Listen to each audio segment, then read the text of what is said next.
आज मैं आपको घर में पड़े ख़राब लोहे के तवे को किस तरह नॉन स्टिक तवा बनाते हैं बनाने का तरीका बताऊंगी। बहुत ही आसान स्टाइल में, बहुत ही आसान टिप्स के साथ कि आप आसानी से अपने लोहे के ख़राब तवे को नॉन स्टिक तवे में तब्दील कर सकते हैं। घर बैठे ही बहुत ही इजी बहुत ही आसान टिप्स लेके आए जिससे आपकी लाइफ इजी हो जाएगी, आपके काम बहुत आसान हो जाएंगे। बर्फ़ जमाने का बहुत ही तेज़ तरीन तरीका बताऊंगी आपको कि पलक झपकते ही आपकी बर्फ़ बन के रेडी हो जाएगी। चाहे आप मेहमानों के लिए जूस बनाएं, चाहे आप टिफ़िन तैयार करें, बच्चों के स्कूल के लिए ठंडा पानी बनाएं, और चाहे आप पिकनिक पे ले जाने के लिए बर्फ़ को जमाएं। हाथ पाँव की रंगत निखारने के लिए, चेहरे के कालेपन को दूर करने के लिए, गर्मी से झुलसी हुई जिल को चमकाने के लिए, झुर्रियों से चेहरे को पाक करने के लिए बहुत ही आसान और इजी रेमेडी आपको बताऊंगी कि आपकी लाइफ इजी हो जाएगी। आपको पार्लर जाने की बिल्कुल ज़रूरत नहीं पड़ेगी इस पूरी गर्मी में। आपको बस मेरी रेमेडी को फॉलो करना है। करेले जिस तरह हम बनाते हैं तो इसमें कड़वाहट पैदा हो जाती है, तो करेले को कड़वाहट से किस तरह हम बचा सकते हैं, किस तरह हम इसे पील ऑफ करके इसके बीज को रिमूव कर सकते हैं कि हमारे हाथ भी ख़राब ना हो और करेले की कड़वाहट भी कम हो जाए। बहुत ही छोटी बड़ी ऐसी टिप्स लेके आई हूँ जिससे आपकी मनी सेविंग, लाइफ सेविंग और टाइम सेविंग होने वाली है। तो प्लीज़ व्यूअर्स, जिसने अभी तक मेरी वीडियो को फुल वॉच नहीं किया, लाइक नहीं किया, सब्सक्राइब नहीं किया चैनल को, तो प्लीज़ जल्दी से चैनल को सब्सक्राइब करें, वीडियो को लाइक करें, और अगर वीडियो अच्छी लगेगी ज़रा सी भी तो अपने प्यारों के साथ लाजमी शेयर करना, अपनी बहन के साथ अच्छे से कमेंट्स भी करना। बिस्मिल्लाहिर्रहमानिर्रहीम, अस्सलाम वालेकुम। चलो आए टिप्स को शुरू करते हैं। टिप्स नंबर 1 मेरी देखिए बर्फ़ जमाने के हवाले से। आपने देखा जब भी हम बर्फ़ जमाते हैं लाइटें इतनी जाती है, पूरे 24 घंटे बर्फ़ के पहले फ्रिज में रहते हैं लेकिन बर्फ़ नहीं बन पाती। तो आपको क्या करना है, सबसे पहले तो आपका एल्युमिनियम यानी कि सिल्वर का बर्तन ले लेना, उसे अच्छे से धो लेना। उसके बाद आपको इसमें नीम गर्म पानी डालना। आपको मैंने दिखाया, पानी को मैंने पहले गर्म किया, फिर मैंने इसमें डाला। बहुत ज़्यादा खौलता हुआ भी पानी नहीं लेना, इतना पानी लेने की हमारी फिंगर बर्दाश्त कर ले। फिर इसके बाद आप इसे फ्रीज़र में रख देंगे। अगर आपकी लाइट भी जा रही तो कोई मसले की बात नहीं है, आपकी बर्फ़ बन जाएगी अगर आपने मेरे तरीक़ों को फॉलो किया। ये देखिए मैं इस पर लाजमी जो नीचे की इसकी बेस होती है, इस पर कोई शीट वगैरह बिछा के रखती हूँ ताकि अगर पानी गिरे भी तो हमें बहुत ज़्यादा परेशानी का सामना करना ना पड़े और नहीं बर्फ़ के पहाड़ बने। ये देखिए मैंने पानी को हल्का गुनगुना गर्म करके प्याले में डाल के फ्रीज़र में रख दिया। अब मैं फ्रीज़र बंद कर दूँगी।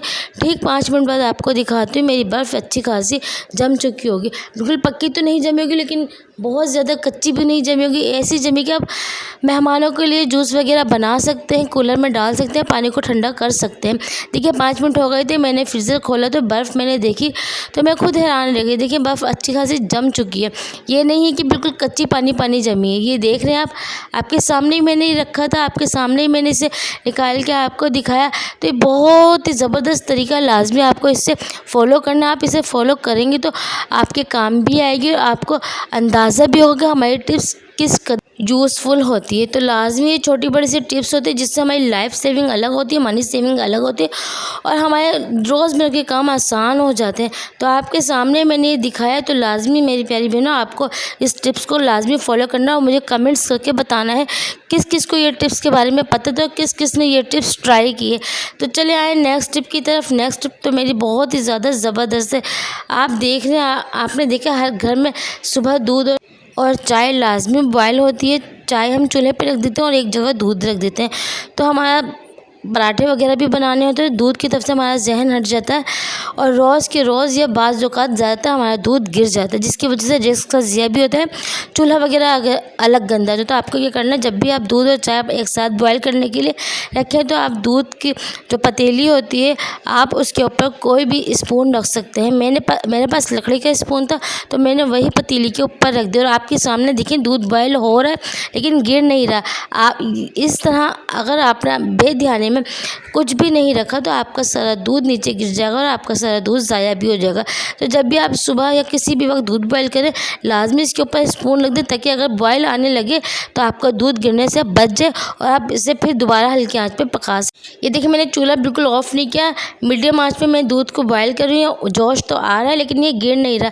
तो आप भी इस तरह छोटी छोटी से टिप्स फॉलो करके अपनी ज़िंदगी को आसान बना सकती हैं, अपने रिस्क को बचा सकती हैं और बहुत सारे काम काम को कर सकते हैं। ये देखिए दूध ऊपर आ रहा है लेकिन गिर नहीं रहा, क्योंकि बाज़ वक़्त हमें पराठे वगैरह भी बनाने होते हैं, दूध की तरफ से ध्यान हटता है और हमारा सारा दूध गिर जाता है। तो छोटी सी टिप थी लेकिन लाज़मी आपको फॉलो करना है, बहुत ही ज़बरदस्त और यूज़फुल टिप्स है। नेक्स्ट टिप मेरी तरबूज़ के हवाले से। आपने देखा वाटरमेलन बहुत ज़बरदस्त मीठा और रेड कलर का आ रहा है क्योंकि इसका सीज़न है, तो आप लाज़मी इसे खाएँ। इसे कटिंग करने का बहुत ही यूज़फुल तरीका आपको बताएं जिससे आपके बच्चे, आपके मेहमान बहुत ज़्यादा खुश हो जाए। आपको अपने वाटरमेलन को इस तरह शेप में काटना है जिस तरह मैं आपको काट के दिखा रही हूँ। अगर आपका वाटरमेलन बीच से कटिंग हुआ है तो आप इसे डी शेप में भी काट सकते हैं, वरना आप इसे सर्कल के शेप में भी काट सकते हैं। कटिंग करने का एक तरीका है, बस आप वो देख लें, फिर आप इसे अपने साइज़ और अपने हिसाब से कट कर सकते हैं। हमें बस आपको एक थिंक देनी होती है कि आपको किस तरह कट करना है और फिर आप अपने हिसाब से अपनी मर्ज़ी से इसे अलग अलग शेप में काट सकते हैं। इससे ये होगा कि आपके हाथ भी गंदे नहीं होंगे, बच्चे खुशी खुशी खाएंगे। ये देखिए मैंने आपको कट करके दिखाया, कितना ज़बरदस्त ये कट हुआ है। मैं आपको बहुत ही ज़बरदस्त और आसान तरीके से दोबारा से एक दफ़ा दिखा रही हूँ कट करना। ये देखिए मैंने ये ले लिया हाफ़ पीस में, ये था हाफ़ से भी कम पीस है, लेकिन इसे कटिंग करने के लिए मैंने इसे उल्टा किया और इसे फिर मैंने गोल गोल काट लिया, जिस तरह हम आलू वगैरह काटते हैं सर्कल में प्याज, इस तरह काट के मैं इसे पीस बना लूँगी। किस तरह के पीस? जिस तरह हम पिज़्ज़ा के पीस बनाते हैं। आसान तरीके से समझाएं ताकि मेरी सारी बहनों को समझ में आ जाए और वो अपने बच्चों को, अपने मेहमानों को खुश कर सकें। ये देखिए अब आपको क्या करना है, दोनों तरफ से इसके जो छिलके हैं आधे आधे कट कर लेना और बीच में एक ये स्टिक की तरह रह जाएगा। इस तरह आप वाटरमेलन की कुल्फ़ी की शक्ल बना सकते हैं। देखने में भी आप देख रहे हैं, देखने में भी किस कदर ये खूबसूरत लग रहा है।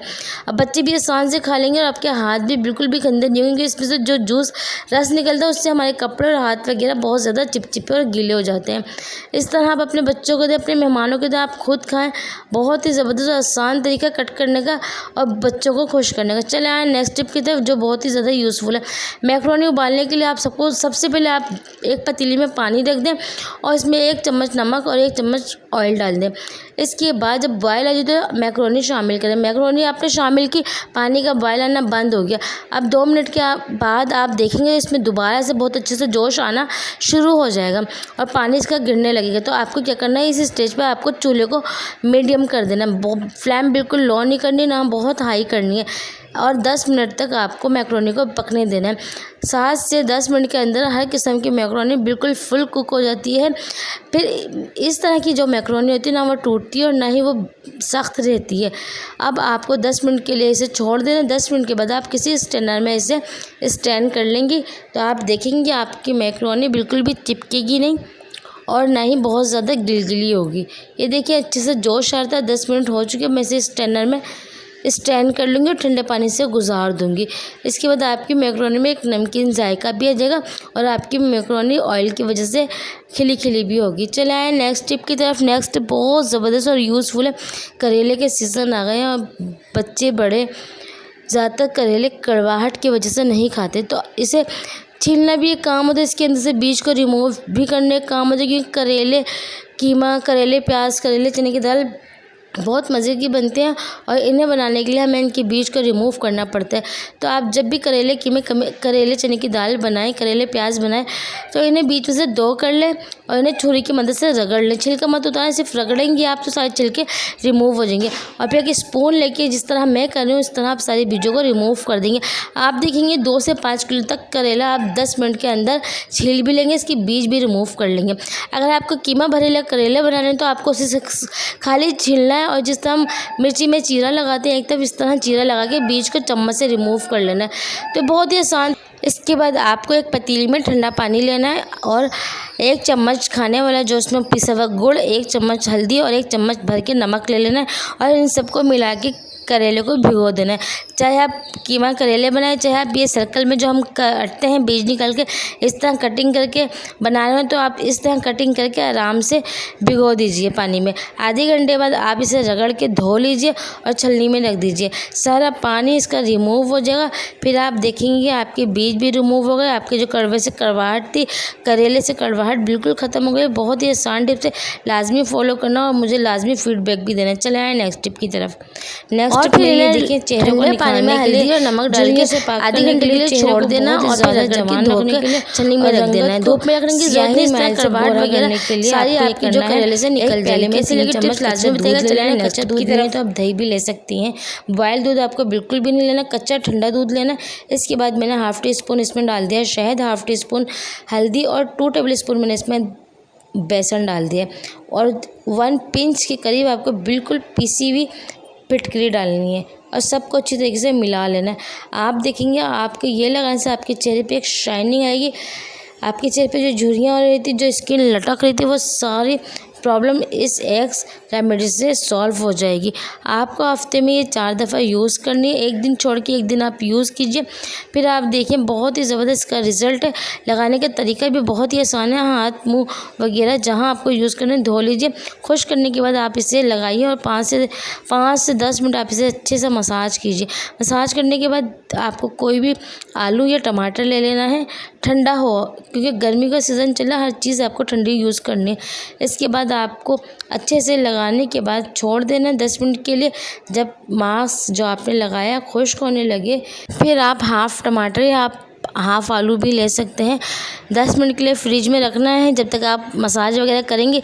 जब तक ये ठंडा हो जाएगा फ्रीज़र से निकालें और अच्छे से आप इसके पूरे चेहरे पे, आप हाथों पे, आप नेक पे अपने इसे रब कीजिए 5 मिनट के लिए टमाटर के साथ या आलू के साथ। आप देखेंगे आपकी स्किन इस कदर निखरी हुई, गोरी और झुर्रियों से पाक हो जाएगी, आप अपने आप को पहचान नहीं सकेंगी। आप 1 हफ्ते के लिए भी ये बना के फ्रीज़र में रख सकती हैं और रोज़ाना अपने चेहरे के हिसाब से आप निकालिए और चेहरे पे लगाइए। 10 मिनट के बाद आप टमाटर या आलू से रब कीजिए और फिर ठंडे पानी से आप चेहरे धो लीजिए। आप देखेंगे आपकी स्किन में नुमाया फ़र्क नज़र आएगा। आपके जो चेहरे पे दाग धब्बे, गर्मी से हमारी स्किन झुलस जाती है, आपको ये लगाने के बाद कोई भी सन ब्लॉक लगाने की इतनी ज़रूरत नहीं पड़ेगी। इसके बाद आपको क्या करना है, हाथों को वॉश कर लेना है, फेस को वॉश कर लेना है। अब आप देख रहे हैं कितना ज़बरदस्त रिज़ल्ट आया है। ये मैंने टैप वाटर से वॉश कर लिया था, कोई ठंडा गर्म पानी यूज़ नहीं किया और हाथों को खुश करने के बाद नुमाया रिज़ल्ट आपको नज़र आ रहा होगा। तो छोटी सी यूज़फुल टिप्स है, लाजमी आपको इसे फॉलो करना और मुझे फीडबैक भी लाजमी देना है। कमेंट्स करके बताना है आपको मेरी कौन सी टिप्स अच्छी लगी और कौन कौन सी टिप्स आपको पहले से मालूम थी। चले आए नेक्स्ट टिप की तरफ। बहुत ही यूज़फुल टिप्स है, बहुत ही मैन और लास्ट टिप्स है। चले आए देखते हैं नॉन स्टिक तवे को, हम लोहे के तवे को नॉन स्टिक तवा कैसे बनाते हैं। तो सबसे पहले ये मेरा लोहे का तवा है, पुराना तवा था, तो मैंने कहा नॉन स्टिक बना के देखते हैं नॉन स्टिक तवा बन गया था। तो वाकई बहुत ही यूज़फुल टिप्स है, लाजमी आपको फॉलो करना है। तवे को आपको चूल्हे पे रख देना, आँच को आपको मीडियम रखना, बहुत हाई और बहुत लो नहीं रखना। इसके बाद मैंने 2 चम्मच खाने वाला आटा जो होता है गंदम का, वो ही लिए। 2 चम्मच मैं इसमें डाल रही हूँ नमक और मैंने तीसरी कोई चीज़ इसमें यूज़ नहीं की। आगे मैं आपको बताऊँगी आपको करना क्या क्या है। इसके बाद मैंने चूल्हे को ऑन रखा हुआ है दरमियानी आंच पे और इसे स्पून की मदद से हिलाऊंगी। आप देखेंगे आटा और नमक जो ब्राउन होना शुरू हो जाएगा। ये ब्राउन होना शुरू होगा तो इसके साथ साथ लोहे का तवा है नॉन स्टिक तवे में कन्वर्ट होना भी शुरू हो जाएगा और इस पर जितनी चिकनाहट, जितने दाग धब्बे, जितनी खुरचन लगी हुई सब निकलनी शुरू हो जाएगी। लेकिन थोड़ी आपको एहतियात से और थोड़ी बस हल्की फुल्की मेहनत आपको लगानी है। थोड़ा सा वक्त लगेगा, वक्त इतना नहीं लगेगा, 5-10 मिनट के अंदर आपका लोहे का तवा नॉन स्टिक में कन्वर्ट हो जाएगा। बस आपको स्पून ले लेना। स्पून आप चाहें तो ये वाला ले लें, चाहे कोई बड़ा स्पून ले लें, ताकि आपका जो गरमाइश तवे की हाथों तक नहीं आए। ये देखें अच्छे से ये रेड हो रहा है। नीचे से मैंने जो फ्लेम है ऑन करके रखी हुई है और मैं इसे हाथ के हाथ हिलाई जा रही हूँ। आटा और नमक आपस में अच्छी तरीके से मिल चुके हैं और ये तवे पे फैले हुए, इन्हें आप हिलाते रहें, आगे पीछे करते रहें, खुरचते रहें, तो आप देखेंगे 5 मिनट के इस प्रोसेस से आपका तवा बहुत ज़बरदस्त तरीके से क्लीन हो जाएगा और नॉन स्टिक में कन्वर्ट होना स्टार्ट हो जाएगा। अब ये सारा जो नमक और आटे का मिक्सचर था वो बिल्कुल डार्क ब्राउन होना शुरू हो गया। अच्छे से मैंने पूरे तवे पे से रख के था, मैं उसे किसी प्लेट में, किसी बर्तन में निकाल के अलग रख दूँगी। अब आप इसे अच्छे से दोबारा से तवे को खुरचिए जिस तरह मैंने ले लिया। मैंने लकड़ी का वुडन स्पून ले लिया है। इससे बहुत ज़बरदस्त ये तवे पे वर्क करता है। आपके पास अगर ये नहीं है तो आप कोई से भी स्टील वाला स्पून ले सकते हो। इसे अच्छे से तवे पे रब करना। आप देख रहे हैं तवा मेरा काफ़ी हद तक क्लीन हो चुका है। अब मैं एक प्याला पानी ले लूँगी या एक कप ले लूँगी और तवे पे छिड़कूँगी। नीचे से फ्लेम जो मैंने आपको शुरू में दिखाई थी उतनी ही फ्लेम मैंने रखी हुई है। और ये एक जो मैंने कटोरी दी, एक प्याला, एक कप के हिसाब से आप पानी डाल दीजिएगा और पूरे तवे पे आपको गर्म पानी की जो लेयर है एक लगा देनी। इस तरह ये होगा आपके तवे पे जो नमक और आटे का मिक्सचर था और जो पुराना लोहे के तवा था वो आराम से नॉन स्टिक में कन्वर्ट होना स्टार्ट हो जाएगा। अब वो जो पानी था वो भी खुश्क होना स्टार्ट हो गया था। ज़रा सा पानी था, मैंने एक स्टील वाला स्क्रबर ले लिया, उस पर हल्का सा लिक्विड या आपके पास साबुन हो वो लगा लेना। मैंने बर्तन धोने वाला साबुन लगा के अच्छे से इसे रब कर रही हूँ। कोई चीज़ मैंने दूसरे इसमें यूज़ नहीं की है, ना ही सिरका, ना ही सोडा, ना ही इनो। अब मैंने इसे अच्छे से धो लिया था। दोबारा मैंने इसे मीडियम फ्लेम पे रख दिया है और ये आप देख रहे हैं अच्छे से दोबारा गर्म। सरसों का तेल आपको ले लेना है 1 टेबल स्पून के करीब और पूरे तवे पे आपको डाल देना है। जब ये हल्का हल्का से गर्म होने लगे तो आपको एक हाफ प्याज ले लेनी है कटिंग करके। आपको क्या करना है मैं आपको दिखाती हूँ। बहुत ज़्यादा बड़ी प्याज नहीं लेनी क्योंकि फिर हम इसे यूज़ नहीं कर सकेंगे। तो आपको हाफ़ या छोटी प्याज ले लेनी है, ऊपर से इसे कट कर लेना। नीचे से आपने जो देखा है प्याज की जो पूंछ होती है उससे आप प्याज को पकड़ लीजिए और पूरे तवे पे जो ऑयल डाला है उससे फैला लीजिए। जिस तरह मैं करूँगी ये वाला प्रोसीजर आपको 7 से 10 मिनट के तक करना है। और जो तवा हमने आँच इस पे रखी है मीडियम फ्लेम पे, आपको इसी मीडियम फ्लेम पे रहने देना है। आसानी से आप देखेंगे अब आपका जो तवा है बिल्कुल क्लीन हो गया है। 10 से 7 मिनट के अंदर अंदर आपका तवा बिल्कुल क्लीन हो गया। अब आपको नहीं धोना पड़ेगा, ना ही इसे रगड़ना पड़ेगा। आपको बिल्कुल भी मेहनत नहीं करनी पड़ेगी। अच्छे से रब कीजिए। इसके ऊपर जितना भी इजाफी ऑयल है चारों तरफ फैलाती रहिए और प्याज इसके ऊपर लगाती रहिए, क्योंकि जो प्याज का अर्क है वो तेल के साथ मिलके बहुत ज़बरदस्त वर्क करता है और हमारे तवे को नॉन स्टिक में कन्वर्ट करने में मदद करता है।